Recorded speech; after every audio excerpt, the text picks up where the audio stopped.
What are the best defenses to felony DWI charges in Texas?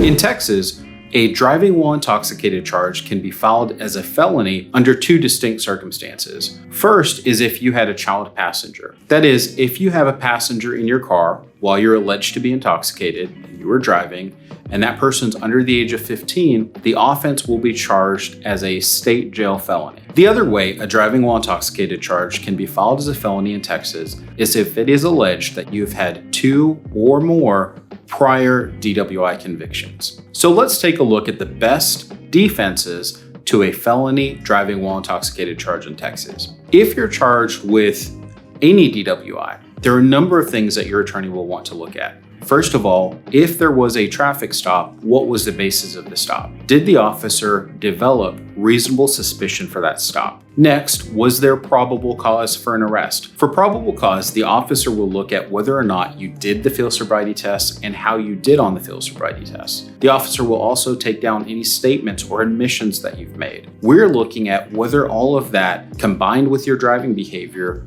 leads the officer to believe reasonably that there were specific and articulable facts that an offense took place. In other words, was there probable cause? From there, we look at how any specimen was obtained. In other words, did they get breath or blood? Was that by consent or did they get a warrant? If they got a warrant, was the affidavit for that search warrant to get your blood adequate? And did the judge review it properly or did the judge miss something? Those are things that we'll look at in any driving while intoxicated case. Now coming to cases where it's alleged that you have a child passenger. One of the things we'll take a look at is whether or not the officer got the dates of birth down correctly. So is this passenger in your vehicle truly under the age of 15 at the time of the offense? Sometimes you have situations where it's pretty close, the officer has messed up on the math, and that would be an easy way to change a felony to a misdemeanor offense, is to catch that mistake. For a felony DWI that's based on prior convictions, the investigation has to be a lot more thorough. For example, we will want to take a look at the actual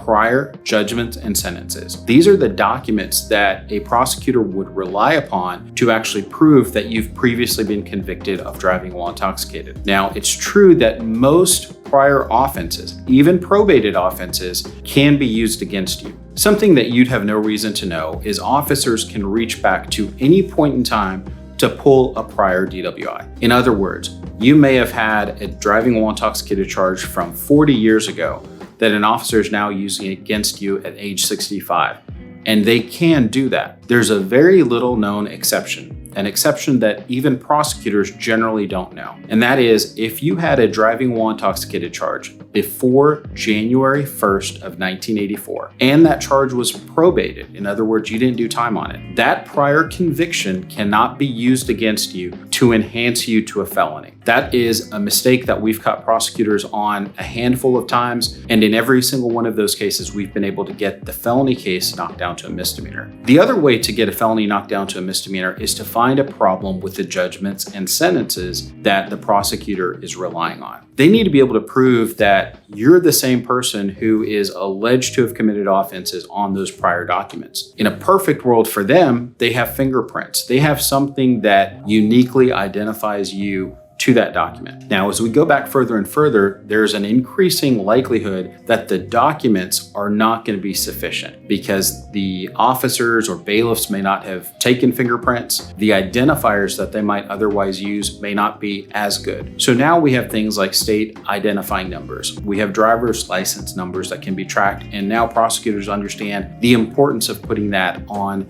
a judgment and sentence. But those are somewhat recent developments where prosecutors have clued in on we've got to do a better job of documenting. As defense attorneys, we look at every single document that the prosecutor is going to rely on, particularly those old judgments and sentences, to see if any of those judgments can get kicked out. Because if they don't have 2 prior convictions, they can't enhance you to a DWI third or a felony DWI. These are just some of the ways that we try to get driving while intoxicated charges reduced or kicked out of court.